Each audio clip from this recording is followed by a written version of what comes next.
Corrigir Vossa Excelência, não é um dos IPVAs mais caros, é o mais caro. O mais caro do mundo. Tivemos aqui na audiência pública o estudo da Proteste, da Associação dos Consumidores. O mais caro e aquele que dá menos retorno. Presidente e demais membros da comissão, nós votaremos a favor da admissibilidade da PEC, mas queremos fazer aqui algumas reflexões. A primeira, da Bia, o relator retirou a previsão de compensação do relatório dele. Então, não há uma previsão de compensação. Segundo, esse debate terá que ser aprofundado na comissão especial. Aqui é apenas a admissibilidade. Vamos, então, a alguns argumentos que eu quero apresentar aqui, que eu considero importante.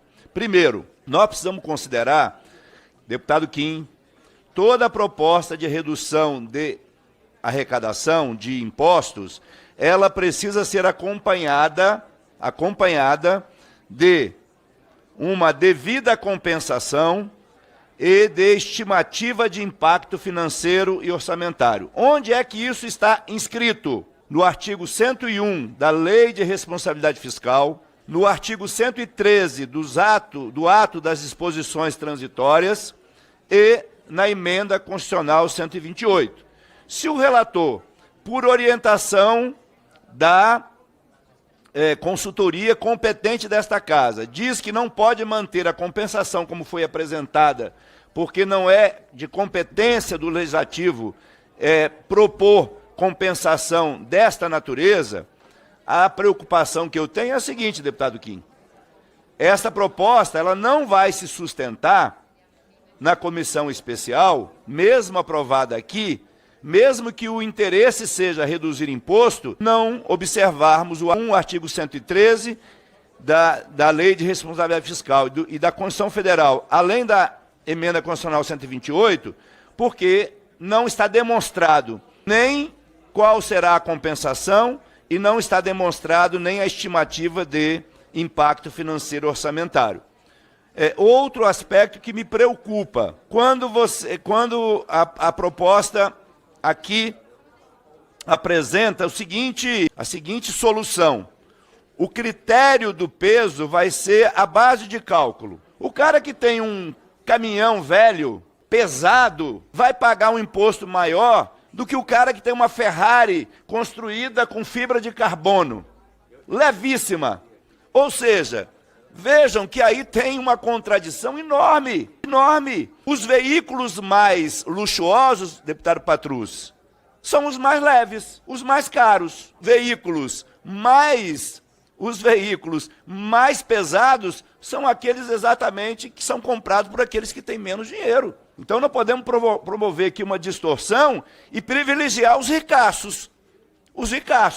Aqueles que vão poder comprar uma Ferrari, uma BMW. Agora, se você comprar um Fusquinha velho, você vai pagar mais imposto do que o cara que vai comprar um carro levíssimo.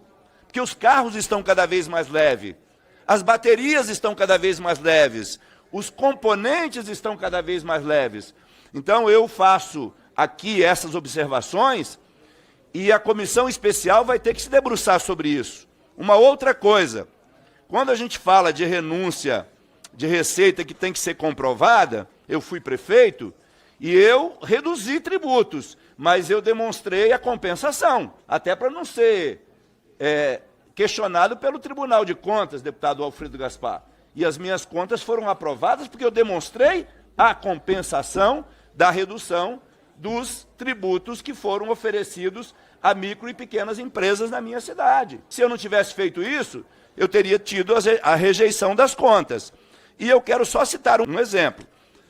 Disse, vamos votar a favor, mas estamos fazendo esses questionamentos, que são pertinentes. Uma parte considerável do IPVA é destinada ao Fundo de Manutenção e Desenvolvimento da Educação Básica, para a valorização da educação e dos profissionais da educação. Este é um fundo constitucional de natureza redistributiva que sustenta a educação básica no país. Eu recebi aqui uma nota da Concefaz e da Frente também Nacional de Prefeitos, que mostra que pode ter um impacto, deputado Kim, da ordem de 50 bi de redução de arrecadação. Vai afetar a educação. Não importa se é 50 bi, se é 40, se é 30, mas vai ter redução. Eu aqui estou falando de números ainda hipotéticos, que precisam ser aprofundados. Mas é dizer o seguinte, a intenção da proposta é boa, de reduzir tributos. Mas nós precisamos pensar também a redução de tributos à luz da reforma tributária que nós aprovamos e garantir que depois não haja questionamento e que só seja jogar para a plateia. Aqui nesta comissão, nós aprovamos várias coisas que o Supremo Tribunal Federal acertadamente julgou inconstitucional. Então, esta lei, se não ajustada na comissão especial, deputado Kim, se não houver um ajuste nesse texto na comissão especial, ela pode nascer morta. Pode ser uma proposta natimorta, que tem o objetivo de levar benefícios para o consumidor, mas como não há o respeito a outras leis em vigor, inclusive a Constituição Federal, isso pode trazer prejuízos e ela não virá lei efetivamente, porque não há compensação. E não havendo compensação e não havendo um impacto claro de como que isso vai ser compensado, pode haver, né, esses problemas. Além de que nós precisamos pensar que vai tirar dinheiro da educação, né, dos nossos filhos, das nossas filhas, e vai ter também essa distorção que eu apresentei aqui. Uma Ferrari vai pagar menos imposto do que um veículo de 30 anos de uso, que está aí, pesadão, de tecnologia anterior, que vai ter que pagar mais do que aquele que tem muito dinheiro para comprar um carro de luxo. Dito isso, votaremos a favor pela intenção, mas sem alteração do texto e do mérito na comissão especial. A nossa avaliação é que esta lei cai por terra, porque ela não sustenta os princípios normativos em vigor, inclusive na Constituição Federal. Muito obrigado. O IPVA do Brasil é um dos mais caros do mundo cobrado hoje, a população já não aguenta mais pagar tanto imposto, então é um passo importante que a Comissão de Constituição e Justiça dá hoje com a redução do valor do IPVA para o povo brasileiro. Concedo a palavra ao autor, deputado Kim Kataguiri. Senhor presidente, senhores deputados, aprovamos e eu fico muito feliz a gente ter aprovado a PEC anti-PVA aqui na Comissão de Constituição e Justiça em tempo recorde, né? Graças ao trabalho de Vossa Excelência, uma PEC que nunca foi protocolada e aprovada na CCJ tão rapidamente, também graças ao trabalho do deputado Rodrigo de Castro. Então, primeiro quero agradecer os dois deputados pela parceria, pelo apoio e passar aqui, presidente, primeiro falar sobre a justiça desse projeto. Corrigir Vossa Excelência, não é um dos IPVAs mais caros, é o mais caro do mundo. Tivemos aqui na audiência pública o estudo da Proteste, da Associação dos Consumidores, o mais caro e aquele que dá menos retorno. Porque a justificativa que foi utilizada pelos secretários de Fazenda dos estados é de que o IPVA depois se transforma em boas rodovias, em educação, em saúde. E eu pergunto para a população brasileira que nos assiste, se este retorno do imposto está vindo por parte dos estados e por parte dos municípios. Se você está satisfeito com as suas UPAs, as suas UBSs, as suas rodovias, se você está satisfeito com a segurança pública do seu estado, não está. Então o problema do Brasil não é falta de arrecadação, é falta de competência dos gestores públicos, né? Aliás, passo a rebater agora, ponto a ponto que foi colocado e eu escutei atenciosamente o deputado Helder Salomão. Primeiro ponto, deputado, conheço bem o 17 da LRF e o 113 da DCT. Barrei dezenas de projetos do PT na Comissão de Finanças e Tributação por violação a esses dispositivos. Não é o caso da minha PEC. Primeiro, apresentamos as fontes de compensação. A limitação com publicidade institucional, que a gente sabe que muitos prefeitos, muitos governadores e o presidente da República abusam para fazer propaganda pessoal, em vez de fazer propagandas de interesse público. Então, propagandas de vacinação, que são importantes, propagandas para demonstrar acesso a políticas públicas, que são importantes, não. É só para mostrar, governo do Brasil está fazendo isso, está do seu lado. É propaganda eleitoral, na prática. Apresentamos essa fonte de compensação que foi mantida pelo relator. Não sei se o deputado Helder não prestou atenção ou não teve acesso ao relatório que está no sistema, mas essa compensação foi mantida pelo relator. Então não é verdade que não existe compensação mesmo depois do voto do relator. Da publicidade institucional foi. Da publicidade institucional foi. Da publicidade institucional foi. Então esse é um ponto. Não é verdade que não tem compensação. Outro ponto. Me espanta que o deputado Helder tenha dito, olha, critico porque falta compensação, mas elogio porque o relator tirou uma compensação. Então você precisa se decidir. Ou é a favor de compensação ou é contra a compensação. E o ponto que a gente coloca aqui era a limitação dos gastos com os parlamentos, que, mais uma vez, Congresso Nacional Brasileiro, as Assembleias Legislativas e as Câmaras de Vereadores são das mais caras do mundo. E, mais uma vez, os parlamentos brasileiros também, assim como as prefeituras, os governos estaduais e o governo federal, não dão o resultado esperado pela população e não justificam o gasto que tem hoje. Na comissão especial, em que nós vamos debater o mérito, deputado Helder, o impacto nós já temos. E eu tenho um estudo e eu tenho a memória de cálculo é de 38 bilhões de reais. Não sei de onde os municípios tiraram 50 bilhões de reais, eu pediria a memória de cálculo, apostaria de que eles não têm.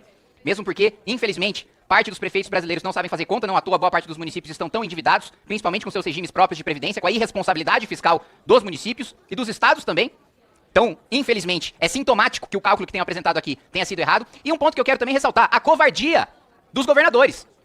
Porque eles se esconderam atrás do seu secretário de Fazenda para lançar notinha contra a PEC, mas nenhum governador teve a coragem de vir na audiência pública, nem institucionalmente nenhum secretário de Fazenda teve coragem quando a gente chamou. Não quiseram participar do debate. O governo Lula, mesma coisa. Convidamos o governo Lula, não teve coragem de colocar o seu posicionamento na audiência pública. Faltou. Não teve a dignidade de mandar um técnico sequer. Então, esses pontos precisam ser colocados. Eu entendo que possa doer um pouco em deputados do PT ou deputados do PSOL votar a favor de corte de imposto, de redução do imposto. É a primeira vez que fazem isso, pelo menos não só nessa legislatura, mas na legislatura passada, nos 2 mandatos que estou aqui, nunca vi votar em redução de imposto, essa é a primeira vez. Entendo que isso deva doer e por isso a necessidade de votar a favor porque ano de eleição faz milagre, mas ao mesmo tempo marcar as suas ressalvas. Mas devo lembrar à população que nenhum parlamentar do PT e nenhum parlamentar do PSOL assinaram a PEC, foram forçados a votar agora porque foi colocado em pauta e não querem se desgastar com seus eleitores. Espero que mantenham a mesma postura de votar corte de tributos depois da eleição, na comissão especial. Também recomendo que o deputado Helder e a base do PT assistam à entrevista coletiva que eu concedi do momento do protocolo, em que nós temos para apresentar na comissão especial mais de 200 bilhões de reais em diferentes compensações que podem ser colocadas. Privilégio para cortar, seja tributário, seja de supersalário, seja de desonerações setoriais, não falta no nosso país. Gasto para cortar não falta. O que faltou nesse governo foi disposição para cortar esses gastos. Boa parte deles privilégios para a elite brasileira, privilégios tributários, cerca de 200 bilhões de reais que saem do pagador do imposto brasileiro, que é o mais pobre, porque a nossa tributação está baseada no consumo. Aliás, sobre tributação baseada no consumo, o deputado Helder também colocou que a minha PEC poderia estar em desconformidade com a reforma tributária. Também não é verdade, a reforma tributária foi sobre consumo. A reforma tributária não tratou sobre o tributo sobre o patrimônio, que é o caso do IPVA. Então, todos os pontos que foram levantados estão rebatidos, tudo que precisa ser sanado será na comissão especial. O que foi colocado, também um exemplo que foi dado pelo deputado Helder. Aquele que tem um carro de 30 anos vai pagar mais do que quem tem um carro novo. Mentira, se o carro tem mais de 20 já não paga nada de IPVA. Então, esse é outro ponto de conhecimento de legislação que precisa ser colocado.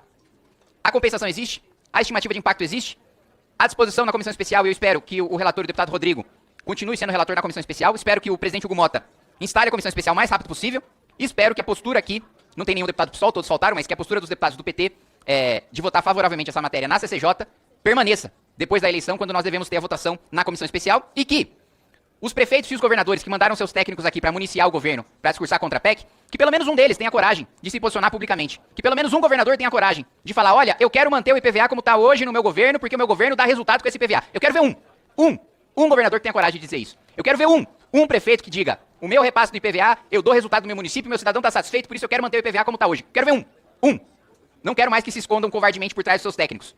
Os técnicos, não tenho dúvida de que são competentes, e de que fazem um bom trabalho. Agora, quem toma a decisão é o político. E é o político que tem que ter coragem de sustentar o seu posicionamento na frente do seu eleitor. Obrigado, presidente.